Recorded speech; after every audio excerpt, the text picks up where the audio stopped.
Hello everybody, it's me, Nate, aka Devil Dog, and I'm back with another game review. This time I'm reviewing House of Ashes. Now, what exactly does Saddam Hussein's hidden weapons of mass destruction, the special forces soldiers from Predator, a vampire's curse, and an ancient Sumerian temple all have in common?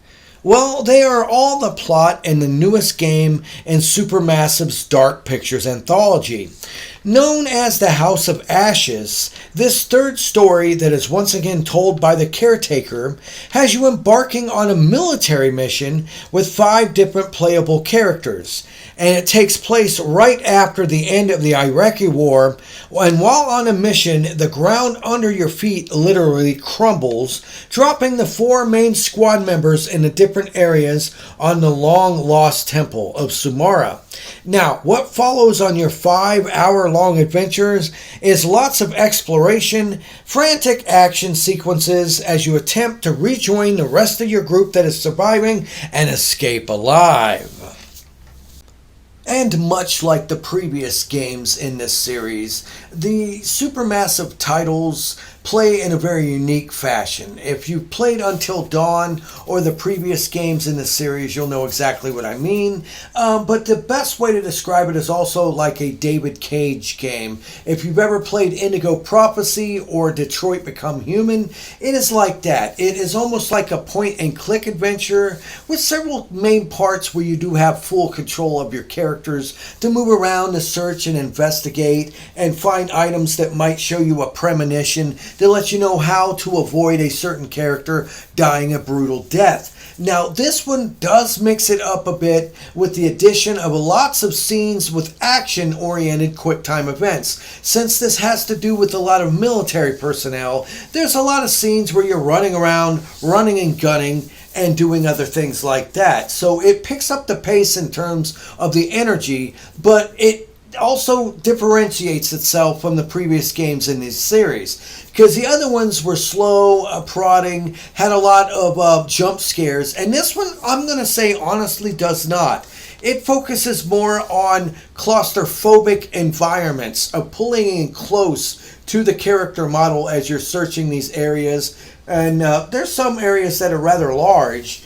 But you go around and you search, you find items, and there's a bunch of different areas where you have to run and gun and do certain things to survive to avoid your characters from being killed. Because much like the previous games in this series, if one of your characters dies, they're permanently dead for the rest of the game, and the story continues on without them. Which hands down is the one thing in these particular series of Supermassive titles I've always enjoyed, as the ability to save all characters or get all characters killed based on the decisions that you have throughout your playthrough. Now, like I said, the game is roughly only about 5 hours long, but it does have enough replayability to go back through it. And when you first fire up this title, you'll be dealt with close to a 10+ minute opening little synopsis to explain what happened to the Sumerian Empire way long ago. And this roughly 10-minute long opening sets up what happens to them and gets the ball rolling for your opening credit scene where you meet the curator. And from that point on, you're set on your adventure with your 5 different playable characters. Now, if you noticed earlier on, I said 4 characters fall in. That's because this does a nice mix of having 4 characters from the American side and 1 character from the Iraqi Special Forces that gets involved. So they nicely mix it up with you being able to play as this other character as well. And most of these characters have a very well done backstory and pretty decent evolution of them. They evolve fairly decently. I mean, like most games that Supermassive make, they're really good on terms of the character development. The graphics, hand down, are very well done. And even though it does have that little glitch of when you play it with the Unreal Engine, where sometimes the textures don't load in immediately, that is not anything that really takes you out of the game. I actually love the different personalities of these characters and how they try to survive through this predicament. And since this is the first game that they have created out of their series to be on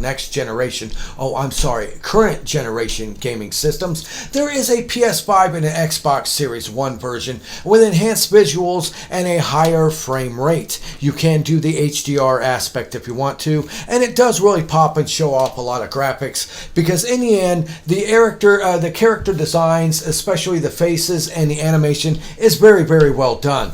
Now, this is also the first in the series that it features expanded options for different difficulties that you can adjust at the beginning. It has a full 360-degree camera that you can control for a lot of the scenes when you're playing as your character instead of the static cameras that the previous games had. And they do introduce flashlights for most characters.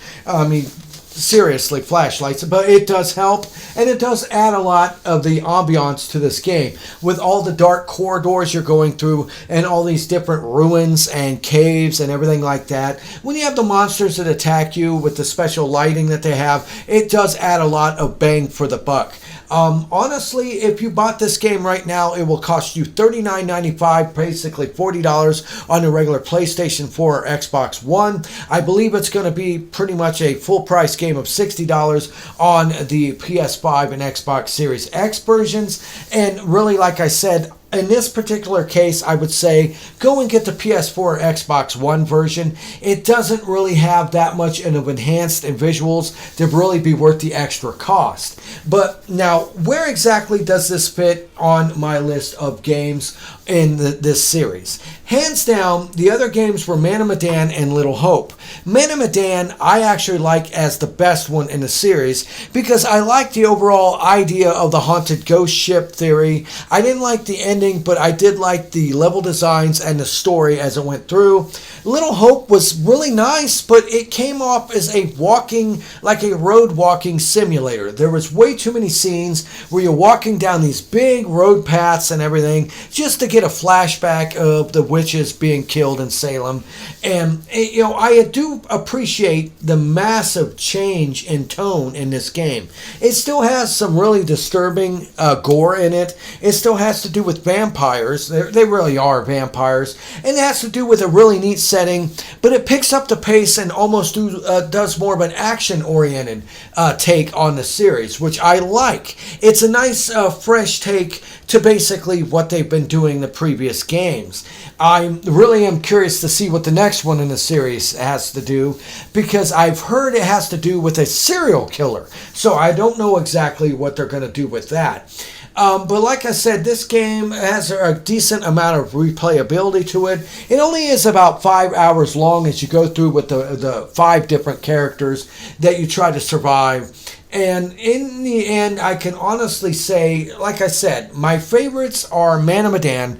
I like that one favorite. Now, keep in mind, I'm only going by the Dark Pictures anthology series here. If I went by total games, I would say Until Dawn was my personal favorite in terms of the variety in that title. But for this one, I would have to say Man of Medan is my favorite. This is my second favorite, followed by Little Hope.